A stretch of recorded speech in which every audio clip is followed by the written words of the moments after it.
എല്ലാവരും രജിസ്റ്റർ ചെയ്യണം എന്ന് നിർബന്ധിക്കാൻ കാരണം, നിങ്ങൾ ഓർക്കുന്നുണ്ടാകും, നമ്മുടെ കിസാൻ സമ്മാൻ നിധി അത് രജിസ്റ്റർ ചെയ്യുന്ന അവസരത്തിൽ ഇതുപോലെയുള്ള വളരെയധികം പ്രചരണങ്ങൾ കൊടുക്കുകയുണ്ടായി. വ്യത്യസ്തമായ കാരണങ്ങളാൽ ചിലർക്കത് രജിസ്റ്റർ ചെയ്യാൻ സാധിച്ചില്ല. നമുക്കറിയാമല്ലോ, അത് പിന്നീട് രജിസ്റ്റർ ചെയ്യുക എന്ന് പറയുന്നത് അതിൻ്റെ സാച്ചുറേഷൻ കഴിഞ്ഞ് പിന്നെ ഓപ്പൺ ചെയ്യുമ്പോഴേ വരുള്ളൂ, അല്ലെങ്കിൽ ആൾക്കാർ ഇത് ദുരുപയോഗം ചെയ്യും. ഏതാണ്ട് അതേ രീതിയിൽ ആധാറും അതുപോലെ തന്നെ ബാങ്ക് അക്കൗണ്ടും കൊടുത്ത് തുറക്കുന്ന ഒരു സംവിധാനമാണ്. എല്ലാ മത്സ്യപ്രവർത്തകരും മത്സ്യ കൃഷി നടത്തുന്നവരും അനുബന്ധമായിട്ട് മത്സ്യവുമായിട്ട് ബന്ധപ്പെട്ടവരും എല്ലാം തന്നെ നിർബന്ധമായിട്ടും ഇത് രജിസ്റ്റർ ചെയ്യണം. ഒരു കാലാവധി കഴിഞ്ഞാൽ പിന്നെ അതിൻ്റെ രജിസ്ട്രേഷൻ നിർത്തും. അതുകൊണ്ടാണ് നമ്മളിങ്ങനെ ഔട്ട്റീച്ച് പദ്ധതികൾ വെച്ചിരിക്കുന്നത്. ഇവിടെ വന്നിരിക്കുന്നവരെല്ലാം തന്നെ ഇവിടെ രജിസ്റ്റർ ചെയ്തിട്ട് പോകാവൂ, അല്ലെങ്കിൽ നമ്മുടെ കോമൺ സർവീസ് സെൻ്ററുകളിൽ ഇത് സാധിക്കുന്നതാണ്. ഇപ്പോൾ ജോയിൻറ്റ് സെക്രട്ടറി എന്നോട് പറഞ്ഞത് അതാണ്. ഇതിൻ്റെ പ്രത്യേകത എന്ന് പറഞ്ഞാൽ, ഇപ്പോഴ് ഈ മത്സ്യരംഗത്ത് പലപ്പോഴും മത്സ്യപ്രവർത്തകരല്ലാത്തവർക്കാണ് അതിൻ്റെ കൂടുതൽ ആനുകൂല്യങ്ങൾ. അതൊഴിവാക്കി പരമാവധി മത്സ്യപ്രവർത്തകരുടെ സഹകരണ സംഘങ്ങൾ അല്ലെങ്കിൽ FFPO, അതായത് ഫിഷറീസ് ഫാർമേഴ്സ് പ്രൊഡ്യൂസർ ഓർഗനൈസേഷൻ എന്ന് പറഞ്ഞിട്ട് അത് രജിസ്റ്റർ ചെയ്തിട്ട് അതിൻ്റെ അടിസ്ഥാനത്തിൽ എല്ലാ പ്രവർത്തനങ്ങളും മുന്നോട്ട് കൊണ്ടുപോകാൻ വേണ്ടിയാണ് ഗവൺമെൻറ് ഓഫ് ഇന്ത്യയും അതിന് സഹകരിക്കുന്ന രീതിയിൽ സംസ്ഥാന സർക്കാർ. ഇത് പറയുന്ന അവസരത്തിൽ ഞാൻ പറയട്ടെ, കേരളത്തിൽ ഈ മേഖലയിൽ പൂർണ്ണമായിട്ടുള്ള സഹകരണമാണുള്ളത്. എല്ലാ ജനപ്രതിനിധികളും, MLA-മാര്, MP-മാര് എല്ലാവരും ഈ പദ്ധതികളുമായിട്ട് സഹകരിക്കുന്നുണ്ട്. അതിൻ്റെ അകത്ത് യാതൊരുവിധ അഭിപ്രായ വ്യത്യാസവുമില്ല. അതുകൊണ്ടാണ് കേരളത്തിൽ അനേകം പദ്ധതികൾ അത് നമുക്ക് നടപ്പിലാക്കാൻ വേണ്ടി സാധിച്ചത്. എത്രയാണ് മുതലപ്പുഴ ഉൾപ്പെടെ, മുതലപ്പുഴ ഞാൻ പറഞ്ഞു 177 കോടി രൂപയാണ് നമ്മുടെ DPR അംഗീകരിച്ചത്. അതിൽ 106 കോടി രൂപ കേന്ദ്ര സർക്കാരിൻ്റെയും ബാക്കി സംസ്ഥാന സർക്കാരിൻ്റെയുമാണ്. ഏതാണ്ട് എല്ലാ പദ്ധതികളും 60-40 എന്നുള്ള രീതിയിലാണ് നടപ്പിലാക്കുന്നത്. അപ്പോൾ ഇനി ഞാൻ സർക്കാർ എന്ന് പറഞ്ഞാൽ അതിൻ്റെ അർത്ഥം എടുത്തു പറഞ്ഞില്ല എങ്കിൽ അതിൻ്റെ അർത്ഥം കേന്ദ്ര സർക്കാരും സംസ്ഥാന സർക്കാരും കൂടിയാണ് എന്നാണ് അതിൻ്റെ അർത്ഥം. ഏതാണ്ട് ഇതിൻ്റെ അടിസ്ഥാനത്തിൽ, ഈ സഹകരണത്തിൻ്റെ അടിസ്ഥാനത്തിൽ എത്ര ഫിഷിംഗ് ഹാർബറാണ് നമ്മൾ നവീകരിക്കുന്നതെന്നറിയാം. മുതലപ്പുഴയിലെ നമുക്കറിയാം, എന്നും ആൾക്കാർ മരിക്കുന്നതാണ്. അതിൻ്റെ ഏതാണ്ട് പരിഹാരമായിരിക്കുകയാണ്.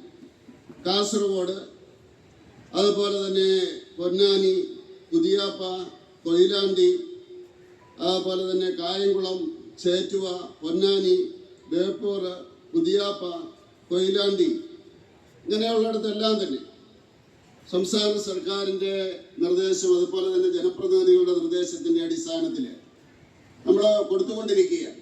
വേറൊരു കാര്യം ശ്രദ്ധിക്കേണ്ടത്, എത്രമാത്രം കാര്യക്ഷമമായിട്ടാണ് ഇവിടെ പ്രവർത്തനം നടക്കുന്നത് എന്നുള്ളതിൻ്റെ ഒരു ഉദാഹരണമാണ് 1347.55 കോടിയാണ് കേരളത്തിന് കൊടുത്തിരിക്കുന്നത്. തമിഴ്നാടിന് 1100 കോടിയേ ഉള്ളൂ. കാരണം തമിഴ്നാടിനേക്കാൾ അറിയാമല്ലോ, അവരുടെ കടലിൻ്റെ തീരം, അതുപോലെ ജനസംഖ്യ എല്ലാം വെച്ച് നോക്കിയാലും അതിനേക്കാൾ മുമ്പിലാണ് കേരളം. അപ്പോൾ അതുകൊണ്ട് ഇവിടെ സമയത്തോളം ഈ മത്സ്യപ്രവർത്തകരുടെ ഡെവലപ്മെൻറ്റിൻ്റെ കാര്യത്തിൽ യാതൊരുവിധ അലംഭാവോ ഏതെങ്കിലും രാഷ്ട്രീയ ചേരിതിരിവോ ഒന്നും ഉണ്ടാകുന്നില്ല. വേറൊരു കാര്യം, ഒരു 9 കോസ്റ്റൽ വില്ലേജ്, ഇൻ്റഗ്രേറ്റഡ് കോസ്റ്റൽ വില്ലേജുകൾ, അതുപോലെ തന്നെയാണ് 60-40 ആ കോസ്റ്റൽ വില്ലേജുകൾ തിരഞ്ഞെടുത്തിട്ടുണ്ട്. എല്ലാവിധ ആധുനിക സംവിധാനങ്ങളും അവിടെ ഏർപ്പെടുത്തുകയാണ്. ഫിഷർമാന് വേണ്ടിയുള്ള എല്ലാ ആധുനിക സംവിധാനങ്ങളും ഏർപ്പെടുത്തിയിട്ടുണ്ട്. അതുപോലെ തന്നെ 6 കാലാവസ്ഥാ വ്യതിയാനങ്ങളെ അതിജീവിക്കുവാനുള്ള വില്ലേജുകൾ, അത് 6 എണ്ണം. അത് പൂർണ്ണമായിട്ടും കേന്ദ്ര സർക്കാരിൻ്റെ തുകയാണ്. 2 കോടി കൊടുക്കും, 2 കോടി രൂപ കൊടുക്കും. അത് സെലക്ട് ചെയ്യുന്നത് സംസ്ഥാന സർക്കാരാണ്. പടിപടിയായിട്ട് വർഷങ്ങൾ കഴിയുമ്പോൾ എല്ലാ ഫിഷിംഗ് വില്ലേജുകളും അങ്ങനെ ഈ കാലാവസ്ഥാ വ്യതിയാനത്തിലുള്ള വില്ലേജുകൾ, അതിനെ അതിജീവിക്കാനുള്ള വില്ലേജുകളായിട്ട് മാറും.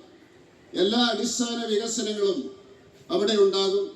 അവർക്ക് കാലാവസ്ഥാ വ്യതിയാനത്തെ പറ്റി അറിയാനുള്ള സംവിധാനങ്ങൾ, പ്രോസസ്സിംഗ് യൂണിറ്റ്, ഫ്രൈ ചെയ്യാനുള്ള, അത് നമ്മൾ ഡ്രൈ ചെയ്യാനുള്ള, ഫ്രൈ അല്ല ഡ്രൈ ചെയ്യാനുള്ള, അത് ഉണക്കാനുള്ള, സൺലൈറ്റ് ഉപയോഗിച്ച് ഉണക്കാനുള്ള യന്ത്രങ്ങൾ, ഇതെല്ലാം അവർക്ക് കൊടുക്കുകയാണ്. ആ ഗ്രാമത്തിലുള്ളവർക്ക് കൊടുക്കുകയാണ്. കിയോസ്കുകൾ, അതായത് ഇത് മത്സ്യം വിൽക്കുന്നതിനുള്ള ആധുനികമായിട്ട് ശുചിത്വമുള്ള കിയോസ്കുകൾ, ഒരു വാഹനമാണത്, അവിടെ അത് കൊടുക്കുന്നുണ്ട്. അങ്ങനെയുള്ള എല്ലാ സൗകര്യവും, കമ്മ്യൂണിറ്റി സെൻ്റർ ഉണ്ട്. അതെല്ലാം ഈ 2 കോടിയുടെ ഈ പരിധിയിൽ വരുന്നതാണ്. കേരളത്തിൽ നിന്ന് 6 വില്ലേജുകൾ തിരഞ്ഞെടുത്തിട്ടുണ്ട്. 36 വില്ലേജുകൾ കേരള സർക്കാർ തിരഞ്ഞെടുത്തിട്ടുണ്ട്. അത് സംസ്ഥാനമാണ് തിരഞ്ഞെടുക്കുന്നത്.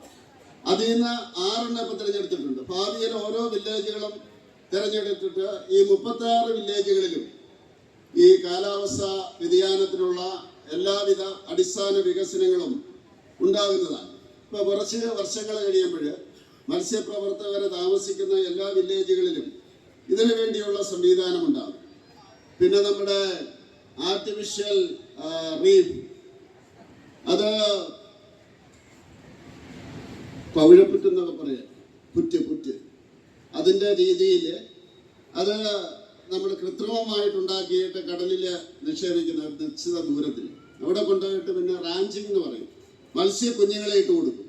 അപ്പോൾ ആ മത്സ്യത്തിൻ്റെ ഉൽപാദനം വർദ്ധിക്കുന്ന പദ്ധതി കേരളത്തിലെ ഡിപ്പാർട്ട്മെൻറ്റ് വളരെ എഫിഷ്യൻ്റായിട്ട് ചെയ്യുന്നുണ്ട്.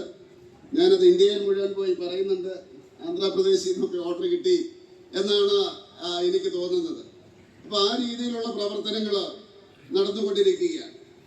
പിന്നെ നമ്മൾ ഈ കുറഞ്ഞ പലിശയ്ക്ക് ഈ നമ്മുടെ ഫിഷിംഗ് ഹാർബറുകൾ നിർമ്മിക്കുന്നതിന് വേണ്ടിയുള്ള ലോൺ കൊടുക്കുന്നുണ്ട്. അത് സംസ്ഥാനത്തെ സർക്കാരാണ് തീരുമാനിക്കേണ്ടത്. പ്രൈവറ്റിന് കൊടുക്കണോ സംസ്ഥാന സർക്കാർ തന്നെ നടത്തണോ എന്നുള്ളത്. അങ്ങനെ നമ്മുടെ അർത്തുങ്കിൽ ഒരു ഫിഷിംഗ് ഹാർബർ കേരള സർക്കാർ ചെയ്യുന്നുണ്ട്. 161 കോടി രൂപ. അതിൻ്റെ പ്രത്യേകത എന്താണെന്ന് ചോദിച്ചാൽ 5% അതിൻ്റെ നബാർഡ് കൊടുക്കുന്ന പലിശ. പരമാവധി പലിശയ്ക്ക് അവർ നബാർഡ് 5% കൊടുക്കും. ഫിഷറീസ് മിനിസ്ട്രിയിൽ നിന്ന് 3% കൊടുക്കും. പിന്നെ 2% ഇവരടയ്ക്കേണ്ടി വരും. ആരാണോ അത് നടത്തുന്നത്. അതുപോലെയുള്ള പദ്ധതികളുണ്ട്. അപ്പോൾ അതുകൊണ്ട് തീർച്ചയായിട്ടും ഇത് മത്സ്യരംഗം നമ്മൾ വികസിക്കണം. അതിനുവേണ്ടിയാണ് ഇത് ചെയ്യുന്നത്. കാരണം മത്സ്യ പ്രൊഡക്ഷൻ നമ്മൾ ഏതാണ്ട് 126% വർദ്ധിച്ചു കഴിഞ്ഞ 10 വർഷം കൊണ്ട്. 95 ലക്ഷം ടണ്ണായിരുന്നത് 195 ലക്ഷം ടണ്ണായിട്ട് അതിൻ്റെ ഉൽപാദനം വർദ്ധിച്ചു. ഇന്ന് ലോകത്തിലെ 2ാമത്തെ രാജ്യമാണ് ഭാരതം. മത്സ്യ ഉൽപാദനം, അതുപോലെ തന്നെ മത്സ്യത്തെ പിടിച്ചിട്ട് പ്രോസസ്സ് ചെയ്യുന്നതിൽ നമ്മൾ 2ാമത്തെ രാജ്യമാണ്.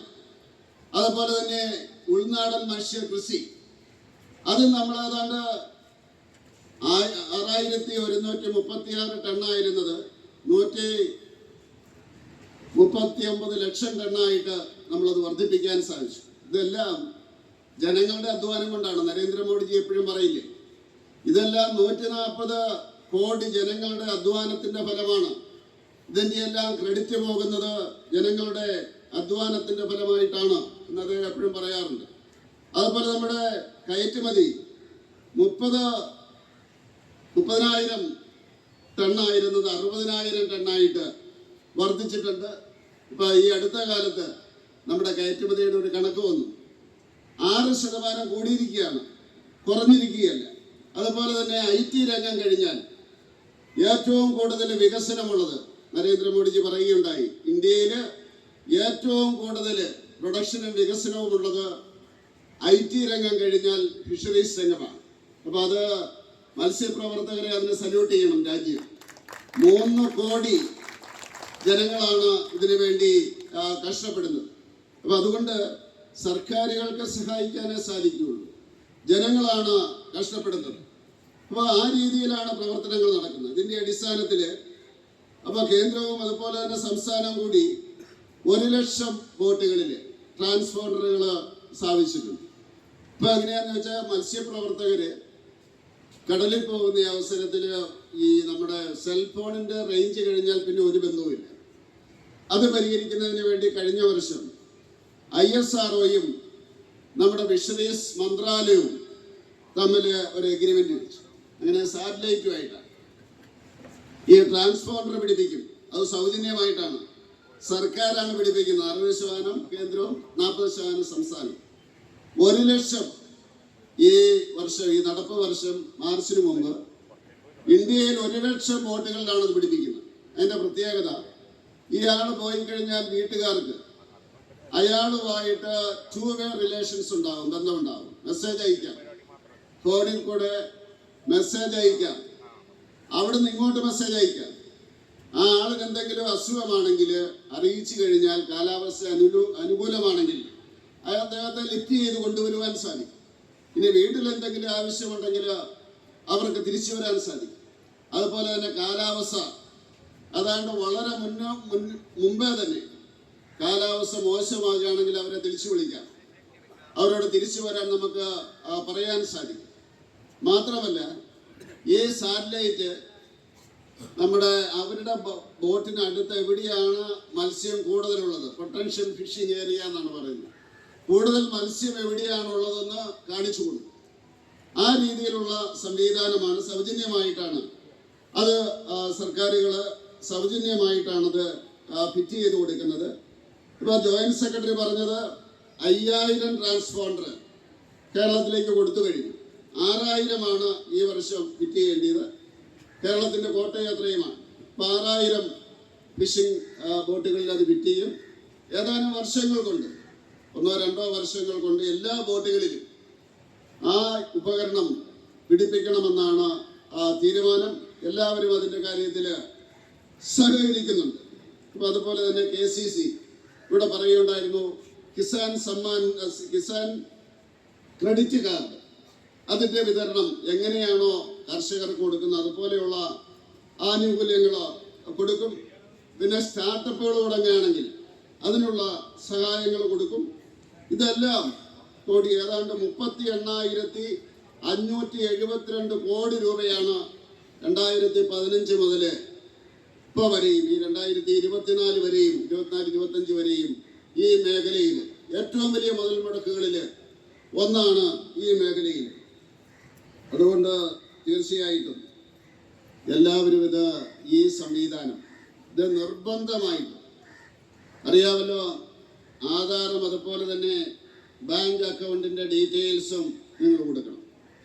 ഇനി ചെയ്യാൻ പോകുന്നത് അടുത്തതായിട്ട് നമ്മൾ ഇപ്പോൾ ഈ 15ാം ഫിനാൻസ് കമ്മീഷന് ശേഷം 16ാം ഫിനാൻസ് കമ്മീഷനിൽ വന്നിരിക്കുന്ന സജഷൻ, നമുക്ക് 200 നോട്ടിക്കൽ മൈല് നമുക്ക് പോകാനുള്ള അവകാശമുണ്ട്. പക്ഷെ നമ്മൾ ഒരു 60 നോട്ടിക്കൽ മൈല് വരെ പോകുന്നുള്ളൂ. അതിനെ പറ്റിയ ബോട്ടുകളും അങ്ങനെയുള്ള സംവിധാനമേ നമുക്കുള്ളൂ. സർക്കാർ തീരുമാനിച്ചിരിക്കുന്നത് ഈ 12 നോട്ടിക്കൽ മൈൽ അറിയാമല്ലോ, ഈ സംസ്ഥാനത്തിന്റെ അതിർത്തിയിൽപ്പെട്ടതാണ്. അതിന് അപ്പുറത്തേക്ക് എക്സ്ക്ലൂസീവ് എക്കണോമിക് സോൺ എന്ന് പറയുന്ന ആ മേഖല 200 നോട്ടിക്കൽ മൈൽ അത് മുഴുവൻ നമ്മൾ ഉപയോഗിക്കാൻ പോവുകയാണ് പൂർണ്ണമായി. അപ്പോൾ അതിനുള്ള സംവിധാനങ്ങൾ നമുക്കില്ല. ട്യൂണ പോലെയുള്ള മത്സ്യം പിടിച്ചു കഴിഞ്ഞാൽ അപ്പം തന്നെ പ്രോസസ്സ് ചെയ്യണം, എങ്കിൽ മാത്രമേ അതിന് മാർക്കറ്റ് ഉണ്ടാകൂ. അപ്പോൾ അങ്ങനെയുള്ള സൗകര്യമുള്ള വെസൽസ് നമുക്ക് ലഭിക്കുന്നതിന് വേണ്ടി ഉദ്ദേശിക്കുന്നത് മത്സ്യപ്രവർത്തകരുടെ കോപ്പറേറ്റീവ് സൊസൈറ്റി, അതാണ് ആദ്യം ഞാൻ പറഞ്ഞത്. മത്സ്യപ്രവർത്തകരുടെ കോപ്പറേറ്റീവ് സൊസൈറ്റി ഉണ്ടാക്കിയിട്ട് അവർക്കായിരിക്കും കൊടുക്കുന്നത്. സർക്കാരിൻ്റെ സഹായങ്ങൾ അവർക്കായിരിക്കും കൊടുക്കുന്നത്. കാരണം ഇപ്പോഴ് മത്സ്യപ്രവർത്തകർ ഇത് പിടിക്കുന്നത് മാത്രമേ ഉള്ളൂ, ബാക്കിയുള്ളതിന് അവർക്ക് പങ്കൊന്നുമില്ല. ബോട്ട് അങ്ങനെയുള്ളതൊന്നും അവരുടെയല്ല. അപ്പോൾ അതുകൊണ്ട് അതിനുള്ള സംവിധാനമാണ്, അതിൻ്റെ തുടക്കമാണിത്. ഇത് നമ്മൾ തുടങ്ങിക്കഴിഞ്ഞാൽ അറിയുമല്ലോ, കുറച്ച് സമയമെടുക്കും. അങ്ങനെ വരുന്ന അവസരത്തിൽ ഭാവിയിൽ ലോകത്തിലെ ഏറ്റവും വലിയ ഉൽപാദന അല്ലെങ്കിൽ പ്രോസസ്സിങ് രാജ്യമായിട്ട് ഭാരതത്തിന് മാറാൻ സാധിക്കും. അപ്പൊ അതുകൊണ്ട് നിങ്ങൾ രജിസ്റ്റർ ചെയ്തില്ലായിരിക്കും. അത് ഏതാനും വർഷത്തിനുള്ളിൽ അടുത്ത മാർച്ചോ അല്ലെങ്കിൽ അത് കഴിയുന്ന അവസരത്തിൽ അതിൻ്റെ ഒരു സാച്ചുറേഷൻ വരും. 3 കോടി എന്നുള്ള ആ കണക്കിനോട്ട് അടുത്ത് വരുമ്പോഴത്തേക്കും ഇത് നിർത്തും. അതിനു മുമ്പ് നിങ്ങൾ ചെയ്യണം എല്ലാ ആനുകൂല്യങ്ങളും മത്സ്യപ്രവർത്തകർക്ക് മാത്രമായിട്ട് ചുരുക്കും ക്രമേണ. അപ്പൊ അതിനിടയിൽ വലിയ ബഹളങ്ങളും തെറ്റിദ്ധാരണകളും ഒക്കെ ഉണ്ടാക്കും. ഇതിന്റെ ഗുണഭോക്താക്കളായിട്ടുള്ള ഒരു തെറ്റിദ്ധാരണ ഉണ്ടാക്കും, ആൾക്കാർ വിശ്വസിക്കും, അങ്ങനെയൊക്കെ ഉണ്ടാവും. അത് കഴിഞ്ഞാൽ ഈ എക്കണോമിക് സോൺ കഴിഞ്ഞാൽ നമ്മൾ ഡീപ് സീയിലേക്ക് പോവുകയാണ്. അവിടെ ഇപ്പോൾ വിദേശ രാജ്യങ്ങളാണ് ഡീപ് സീയിൽ അവരുടേതായിട്ടുള്ളൊരു മേഖലയാണ്. അപ്പൊ നമ്മൾ ഇപ്പോൾ ഈ എക്കണോമിക് സോണിലേക്ക് ആരും കിടക്കില്ല. പണ്ടൊക്കെ നമ്മുടെ എക്കണോമിക് സോണിൽ 200 നോട്ടിക്കൽ മൈലിനുള്ളിലേക്ക് വരുമായിരുന്നു. ഇപ്പൊ അറിയാമല്ലോ, ആ എല്ലാ രാജ്യങ്ങളുടെയും, അതായത് കപ്പലുകൾക്ക് പോലും സംരക്ഷണം കൊടുക്കുന്നത് നമ്മുടെ നേവിയാണ്, നമ്മുടെ കോസ്റ്റ് ഗാർഡാണ്. അതുകൊണ്ട് ജീവനിൽ ഭയമുള്ളവരാരും നമ്മുടെ എക്കണോമിക് സോണിലേക്ക് കടന്നു വരില്ല. നരേന്ദ്രമോദി പ്രസിഡന്റ് ആയതിനു ശേഷം കടന്നു വന്നിട്ടില്ല, അവർ വരില്ല. അപ്പൊ അതുകൊണ്ട് അത് കഴിഞ്ഞ് നമ്മൾ പോകുന്നത് ഡീപ് സീയിലേക്കാണ്. അപ്പൊ കുറച്ചും കൂടെ വലിയ നമുക്കതിന്റെ വെസലുകളും കപ്പലുകളും വേണ്ടി വരും.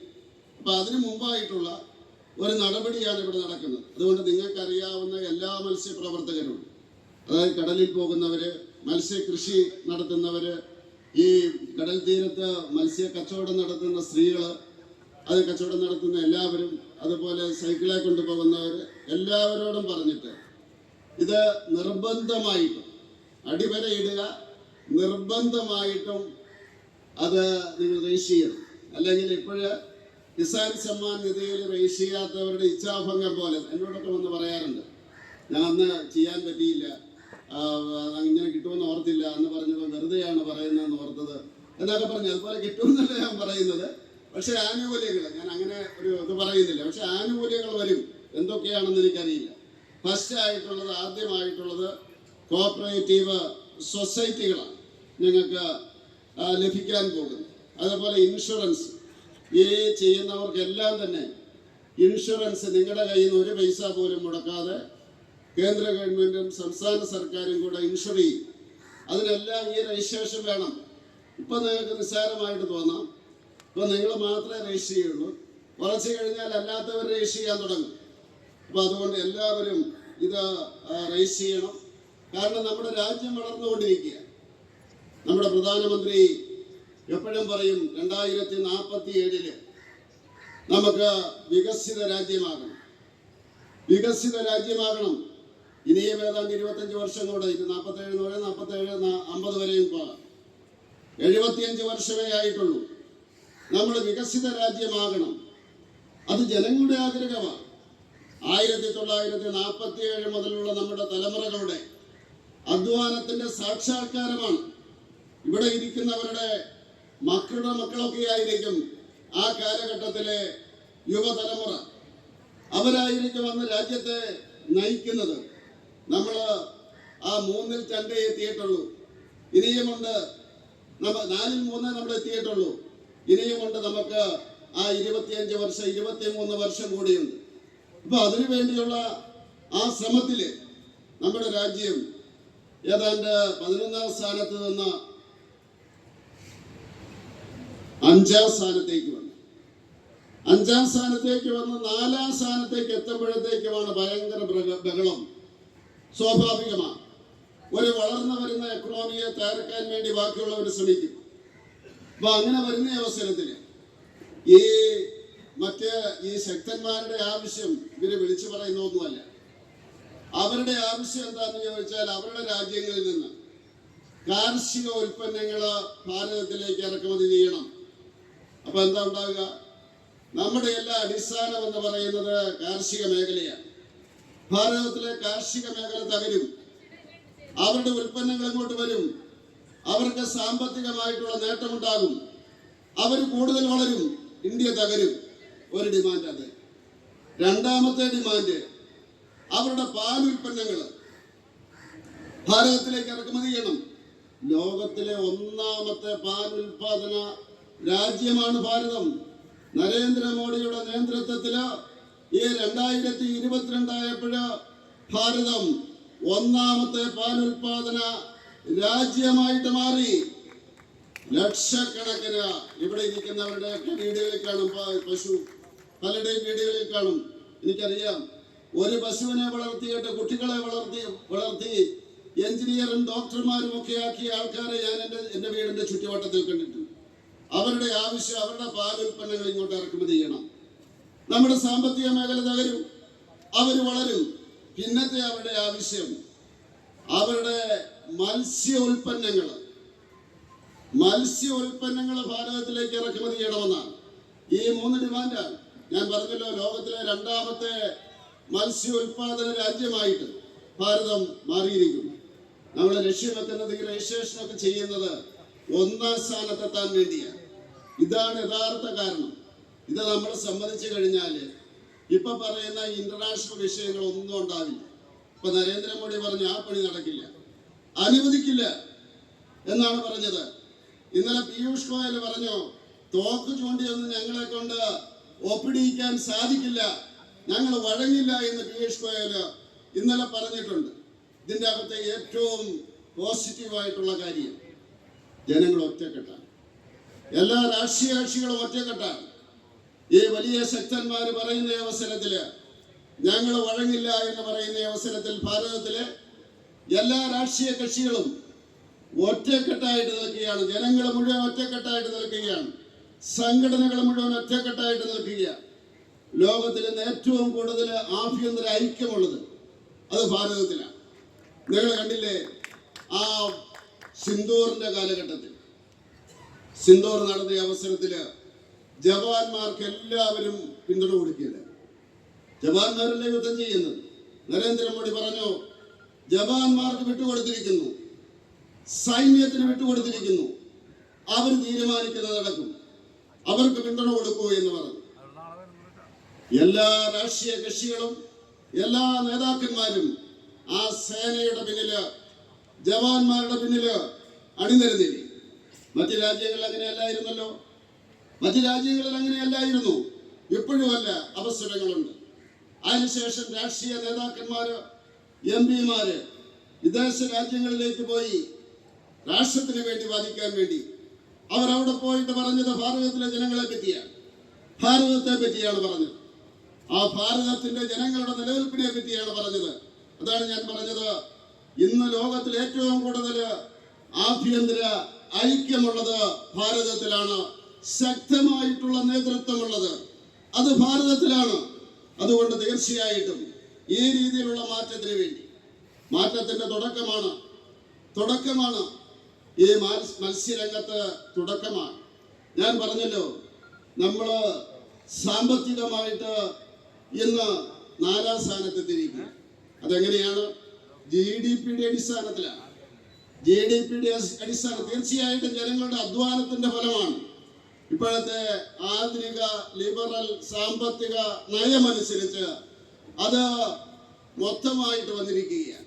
ഇനി അതൊരു സ്വർണ്ണ ഗോളമാണെങ്കിൽ അതിനെ ഒരുക്കിയിട്ട് ഓരോ തുള്ളിയായിട്ട് ഓരോ കുടുംബങ്ങളിലും ഓരോ വീടുകളിലും എത്തിക്കണം. അതായത് പെർ ക്യാപിറ്റ ഇൻകം എന്ന് പറയും. ഓരോ വ്യക്തികളുടെ വരുമാനം. ആ കാര്യത്തിൽ നമ്മൾ പിന്നിലാണ്. നമ്മൾ ബ്രിട്ടനെ പുറകിലാക്കി. നമ്മൾ 5ാം സ്ഥാനത്ത് വന്നപ്പോഴേ, പക്ഷെ പെർ ക്യാപിറ്റ ഇൻകത്തില് നമ്മൾ പിന്നിലായിരുന്നു. ഇപ്പൊ നമ്മൾ ജപ്പാനിലെ അവരെ പിന്നിലാക്കി. നമ്മൾ പെർ ക്യാപിറ്റ ഇൻകത്തില് നമ്മൾ പിന്നിലാണ്. അതിനെന്താണ് ചെയ്യേണ്ടത്? ഓരോ കുടുംബത്തിന്റെയും വരുമാനം വർദ്ധിക്കണം, ഓരോ വ്യക്തിയുടെയും വരുമാനം വർദ്ധിക്കണം. പണ്ടൊക്കെ രാഷ്ട്രീയ നേതാക്കന്മാരും പ്രധാനമന്ത്രിമാരും പറഞ്ഞുകൊണ്ടിരുന്നത് നിങ്ങൾ അധ്വാനിച്ചിട്ട് രാഷ്ട്രത്തിന്റെ സ്വത്ത് വർദ്ധിപ്പിക്കാനാണ്. ഇപ്പൊ അങ്ങനെയല്ല പറയുന്നത്. ഓരോരുത്തരുടെയും ഓരോ കുടുംബത്തിന്റെയും വരുമാനം വർദ്ധിക്കണം, ഓരോ വ്യക്തിയുടെയും വരുമാനം വർദ്ധിക്കണം. അങ്ങനെയാണെങ്കിലേ ആ കുടുംബം വികസിക്കുള്ളൂ. ആ കുടുംബം വികസിക്കണം. അപ്പൊ ഞാൻ പറയാം, ഒരു വീട്ടില് ഫ്രിഡ്ജ് ഇല്ലാത്തൊരു വീടുണ്ടാകുന്നതില്ല. ഈ നമ്മുടെ സ്കീമുകൾ ഉപയോഗിച്ചിട്ട് ഞാനിപ്പോൾ പറഞ്ഞതുപോലെ ഈ സഹകരണ സംഘത്തിലൂടെയോ അല്ലാതെ സ്വയം ബിസിനസ് ധാരാളം സ്കീമുകളുണ്ട്. തുടങ്ങിയിട്ട് നിങ്ങൾക്ക് പൈസ വരികയാണെങ്കിൽ ആ കുടുംബത്തിൽ ഒരു ഫ്രിഡ്ജ് വാങ്ങിച്ചാൽ, അതുപോലെ കോടിക്കണക്കിന് കുടുംബങ്ങളിൽ ആ ഫ്രിഡ്ജ് വാങ്ങിച്ചാൽ അതിൻ്റെ ഉൽപാദനം കൂടും. അങ്ങനെ ആ ഉൽപാദനം കൂടുന്ന അവസരത്തിൽ തൊഴിലവസരങ്ങൾ വർദ്ധിക്കും, തൊഴിലവസരങ്ങൾ കൂടുതലായിട്ട് വരും. അങ്ങനെ ഓരോ കുടുംബവും വികസിച്ചാൽ മാത്രമേ ഭാരതം വികസിത ഭാരതമാകുള്ളൂ. 25 വർഷമുണ്ട്. തീർച്ചയായിട്ടും മക്കളുടെ വിദ്യാഭ്യാസം, മക്കളുടെ ജോലി എല്ലാവർക്കും ഒരു പ്രശ്നമാണ്. നരേന്ദ്രമോദി ഒരിക്കൽ പറയുകയുണ്ടായി, നിങ്ങളുടെ മക്കൾക്ക് നിങ്ങൾ ഈ നല്ല വിദ്യാഭ്യാസം കൊടുത്താൽ, നല്ല വിദ്യാഭ്യാസം എന്ന് പറഞ്ഞാൽ ട്രെയിനിങ് ഇല്ലാത്ത സ്കിൽ ഡെവലപ്മെന്റ് അല്ലെങ്കിൽ സ്കിൽ ട്രെയിനിങ് ഇല്ലാത്ത വിദ്യാഭ്യാസമല്ല. 10ാം ക്ലാസ് കഴിഞ്ഞിട്ടായാലും നിങ്ങൾ സ്കിൽ ട്രെയിനിങ്ങിന് വിട്ടാൽ, സ്വയം തൊഴിൽ പഠിപ്പിച്ചാൽ അവനായിരിക്കും ആധുനിക ഭാരതത്തെ നയിക്കുന്നത്. അങ്ങനെ വിദ്യാഭ്യാസം നിങ്ങളുടെ കുട്ടികൾക്ക് കൊടുത്തിട്ടുണ്ടെങ്കിൽ വികസിത ഭാരതത്തിനുള്ള സംഭാവന നിങ്ങൾ ചെയ്തു കഴിഞ്ഞിരിക്കുന്നു എന്നാണ് നരേന്ദ്രമോദി പറഞ്ഞത്. അപ്പൊ അതുപോലെ ഈ തുള്ളിയായിട്ട് ആ നമ്മുടെ രാജ്യത്തിന്റെ പണം സ്കീമുകളായിട്ട് വരികയാണ്. ആ സ്കീമുകൾ നിങ്ങൾ ഉപയോഗിക്കണം. മത്സ്യകൃഷിക്ക് കൊടുക്കുന്നുണ്ട്. ഞാൻ പറഞ്ഞില്ലേ, 2% കൊടുക്കുന്നുണ്ട്, 2% പലിശയ്ക്ക് കൊടുക്കുന്നുണ്ട്. നിങ്ങളത് എടുക്കണം. FIDF-നുള്ളത് നിങ്ങൾ അപ്ലൈ ചെയ്യണം, നിങ്ങളത് വാങ്ങിക്കണം. അതുപോലെ തന്നെ ഉണക്കി വിൽക്കാനുള്ള സംവിധാനമുണ്ട്, അത് കൊടുക്കുന്നുണ്ട്. അത് നിങ്ങൾ അന്വേഷിക്കണം, അത് നിങ്ങൾ സ്വായത്തമാക്കണം. ഓരോരുത്തരുടെ അധ്വാനത്തിൽ കൂടി മാത്രമേ നമുക്ക് മുന്നോട്ട് പോകാൻ സാധിക്കുകയുള്ളൂ. സബ്കാ സാത്ത് സബ്കാ വികാസ് സബ്കാ വിശ്വാസ്. അതിന്റെ ഏറ്റവും അവസാനത്തതാണ് ഏറ്റവും പ്രധാനപ്പെട്ടത്, സബ്കാ പ്രയാസ്. എല്ലാവരുടെയും അധ്വാനത്തിലൂടെ ഈ സ്കീമുകൾ ഉപയോഗിച്ചുകൊണ്ട് അനേകം സ്കീമുകളുണ്ട്, എല്ലാം ഞാനിവിടെ പറയുന്നില്ല. അതിന്റെ അടിസ്ഥാനത്തിൽ PMMSYയിൽ ധാരാളം സ്കീമുകളുണ്ട്. കുളങ്ങൾക്ക് കൊടുക്കുന്നുണ്ട്, അത് സർക്കാർ കൊടുക്കുന്നുണ്ട്, കേന്ദ്ര സർക്കാർ കൊടുക്കുന്നുണ്ട്, സംസ്ഥാന സർക്കാർ കൊടുക്കുന്നുണ്ട്. അതെല്ലാം തന്നെ ഉദ്യോഗസ്ഥന്മാരോട് ചോദിച്ച് മനസ്സിലാക്കിയിട്ട് ആ രംഗത്തേക്ക് വരണം. പ്രോസസ്സിംഗ് യൂണിറ്റുകൾക്ക് കൊടുക്കുന്നുണ്ട്. ഇതിനു വേണ്ടിയുള്ള എല്ലാ സഹായങ്ങളും കൊടുക്കുന്നുണ്ട്. അതുകൊണ്ടാണ് ഞാൻ പറഞ്ഞത് ഈ ഓരോ തുള്ളികളും ഉപയോഗിക്കണം. ആ ഓരോ തുള്ളിയാണ് ഓരോ വീടുകളിലേക്ക് 5 കിലോ അരി വരുന്നത് നമ്മുടെ ഈ സമ്പത്തിന്റെ ഭാഗമായിട്ടാണ്. എന്തിനാണത്? നിങ്ങൾ അരി വാങ്ങിക്കുന്ന പൈസ മാറ്റി വെച്ചിട്ട് നിങ്ങളുടെ കുടുംബത്തിന്റെ സാഹചര്യം, വീടിന്റെ സാഹചര്യം അത് നിങ്ങൾ വർദ്ധിപ്പിക്കാൻ വേണ്ടിയാണ്. ആ പൈസ കൂട്ടി വെച്ചിട്ട് ആ കുടുംബത്തിന്റെ സാഹചര്യം വർദ്ധിപ്പിക്കണം. ആ രീതിയിൽ ചെയ്യാൻ വേണ്ടിയാണ്. അതുപോലെ തന്നെ നമ്മൾ ആയുഷ്മാൻ ഭാരത് കൊടുക്കുന്നില്ലേ പാവപ്പെട്ടവർക്ക്? അത് സംസ്ഥാനവും കേരളവും കൂടി, അല്ലെ കേന്ദ്രവും സംസ്ഥാനവും കൂടിയാണ് കൊടുക്കുന്നത്. 60% കേന്ദ്രത്തിൻ്റെത്, 40% സംസ്ഥാനത്തിൻ്റെത്. അത് കഴിഞ്ഞാൽ 70 വയസ്സ് കഴിഞ്ഞാൽ, വരുമാനത്തിന്റെ അടിസ്ഥാനത്തിലല്ല, 70 വയസ്സ് കഴിഞ്ഞ് ഇവിടെ ഇരിക്കുന്ന എല്ലാവരും രജിസ്റ്റർ ചെയ്യണം. രജിസ്റ്റർ ചെയ്തതിന്റെ പിറ്റേ ദിവസം ഹോസ്പിറ്റലിൽ പോയാൽ കിട്ടില്ല. കാരണം രജിസ്ട്രേഷൻ പൂർത്തിയായി കഴിഞ്ഞ് സംസ്ഥാന സർക്കാർ പ്രഖ്യാപിക്കും ഈ പദ്ധതി, അതായത് ഒരു 90% ആൾക്കാർ രജിസ്റ്റർ ചെയ്യണമെന്നാണ്. അല്ലാതെ തുടങ്ങിയാൽ പിന്നെ അത് രജിസ്റ്റർ ചെയ്യാൻ ബുദ്ധിമുട്ട്. ഞാൻ പറഞ്ഞില്ല, ഈ രജിസ്ട്രേഷൻ്റെ അല്ല അങ്ങനെ ഒരു കുഴപ്പമുണ്ട്. അപ്പോൾ അത് പിന്നെ സാച്ചുറേഷൻ അല്ലെങ്കിൽ ഇത്ര വർഷം കഴിയുന്നതാണ്. അത് സംസ്ഥാന സർക്കാർ പ്രഖ്യാപിക്കും. 70 വയസ്സ് കഴിഞ്ഞവർക്ക് ഈ വരുമാനം ഒരു പ്രശ്നമല്ല. കാരണം ഈ ആധുനിക കാലഘട്ടത്തിൽ ഏതാണ്ട് പ്രായമായവരെ സമൂഹത്തിന്റെ പുറമ്പോക്കിലേക്ക് വലിച്ചെറിയുന്ന ഒരു മാനസികാവസ്ഥ എന്തുകൊണ്ടോ എല്ലാ വീടുകളിലുമല്ല, എന്തുകൊണ്ടോ ചില വീടുകളിൽ കടന്നു വരുന്നു. അമ്മയെ അച്ഛനെ ദൈവമായിട്ട് പൂജിക്കുന്നവരാണ് ഭൂരിപക്ഷവും. പക്ഷെ ഒരു ന്യൂനപക്ഷത്തിന്റെ ഇടയിൽ അതുണ്ടായിരിക്കുന്നു. അതുകൊണ്ടാണ് നരേന്ദ്രമോദി പറഞ്ഞത് അത് സർക്കാർ ഏറ്റെടുക്കും. ഭാവിയിൽ ആ ഏറ്റെടുപ്പ് ഇപ്പൊ നിയമമുണ്ട്, നേരത്തെ തന്നെ നിയമമുണ്ട്. അങ്ങനെ അപ്പനെയും അമ്മയെയും വലിച്ചെറിയുന്നവർക്കെതിരെ കേസെടുക്കാനും അവരുടെ സ്വത്ത് കണ്ടുകെട്ടാനും അത് ആധാരം ചെയ്തു കൊടുത്തത് തിരിച്ചെടുക്കാനും ഒക്കെയുള്ള നിയമമുണ്ട്. പലപ്പോഴും അച്ഛനും അമ്മയും പരാതിപ്പെടില്ല. മക്കൾ ജീവിക്കട്ടെ, അതാണല്ലോ അച്ഛൻ, അതാണല്ലോ അമ്മ. അപ്പൊ അതുകൊണ്ട് ആ ഒരു കരുതൽ നരേന്ദ്രമോദി എടുത്തിട്ടുണ്ട്. തീർച്ചയായിട്ടും എല്ലാവരും അത് രജിസ്റ്റർ ചെയ്യണം, വെയിറ്റ് ചെയ്യണം. ഇപ്പൊ ഞാൻ പറഞ്ഞില്ലേ, ഇത് രജിസ്റ്റർ ചെയ്ത് കഴിഞ്ഞാൽ ഉടനെ പോയി എവിടെയെങ്കിലും ചോദിച്ചാൽ കിട്ടില്ല. അതിനുശേഷം നമ്മുടെ ഫിഷറീസിന്റെ ഉദ്യോഗസ്ഥർ വരും, കോഓപ്പറേറ്റീവ് സൊസൈറ്റികൾ ഉണ്ടാക്കും, FFPകൾ ഉണ്ടാക്കും. അതിന്റെ അടിസ്ഥാനത്തിൽ അവർക്ക് പൈസ കൊടുക്കും. അതിന്റെ അടിസ്ഥാനത്തിലായിരിക്കും ഇതെല്ലാം സംഭവിക്കുന്നത്. അപ്പൊ അതുകൊണ്ട് ഈ രീതിയിലുള്ള എല്ലാവിധ മാറ്റങ്ങളും തീർച്ചയായിട്ടും നമ്മുടെ മക്കളോ നമ്മുടെ മക്കളുടെ മക്കളെയോ ഒക്കെ ആ ഒരു വികസിത രാജ്യത്ത്, എന്താ നമ്മുടെ കുട്ടികളൊക്കെ വിദേശത്തേക്ക് പോകുന്നത് വ്യത്യസ്തമായിട്ടുള്ള കാരണങ്ങളുണ്ടെങ്കിലും ആ വികസിതമായിട്ടുള്ള സാഹചര്യം കാണുന്നതിന് വേണ്ടി, അത് അനുഭവിക്കുന്നതിന് വേണ്ടി പലരും പോകുന്നുണ്ട്. അതിവിടെ ഉണ്ടാകും. അവരെല്ലാം തിരിച്ചു വരും. വിദേശങ്ങളിൽ നിന്ന് ഭാരതം എന്ന വികസിത രാജ്യത്തേക്ക് ആൾക്കാർ വരുന്ന ഒരു അവസ്ഥ ഉണ്ടാകണം. അതിന് ഞാൻ മുമ്പേ പറഞ്ഞ ഒറ്റക്കെട്ട്. ഇപ്പോഴേ ഭാരതത്തിലെ ജനങ്ങൾ ഒറ്റക്കെട്ടാണ്. ആ രീതിയിൽ മുന്നോട്ട് പോയി കഴിഞ്ഞാൽ ഈ വികസന പ്രക്രിയ നമുക്കുണ്ടാക്കാൻ സാധിക്കും. ഈ സെക്രട്ടറി, ഇവിടുത്തെ നമ്മുടെ ഡയറക്ടർ പറഞ്ഞത്, ഈ പരിപാടി പെട്ടെന്ന് കഴിഞ്ഞാൽ എല്ലാവർക്കും രജിസ്റ്റർ ചെയ്തിട്ട് പോകാം എന്നാണ് പറഞ്ഞത്. എല്ലാവരും രജിസ്റ്റർ ചെയ്യണം. ഇവിടെ വന്നിട്ടുള്ള മത്സ്യപ്രവർത്തകരെല്ലാം നിർബന്ധമായിട്ട് രജിസ്റ്റർ ചെയ്യണം. ചെയ്യാത്തവരോട് പറയണം. അതുപോലെ തന്നെ നമ്മുടെ കോമൺ സർവീസ് സെന്ററിൽ ഈ സംവിധാനം ഉണ്ടെന്ന് പറയണം. കുറച്ച് നാളത്തേക്കേ ഉണ്ടാകുള്ളൂ. അത് കഴിഞ്ഞിട്ട് പരിതപിച്ചിട്ട് കാര്യമില്ല. അപ്പം അതിൻ്റെ ഒരു ഉദാഹരണം ഞാൻ പറഞ്ഞതേ ഉള്ളൂ. കിസാൻ സമ്മാൻ നിധി എല്ലാവർക്കും അഭിവാദ്യങ്ങൾ നേർന്നുകൊണ്ട് എല്ലാ കുടുംബങ്ങളും വികസിക്കട്ടെ എന്ന് ആശംസിച്ചുകൊണ്ട്, ഭാരതം അങ്ങനെ വികസിക്കട്ടെ എന്ന് ആശംസിച്ചുകൊണ്ട് ഞാൻ എൻ്റെ ഉദ്ഘാടന പ്രസംഗം നിർത്തുന്നു. നന്ദി, നമസ്കാരം.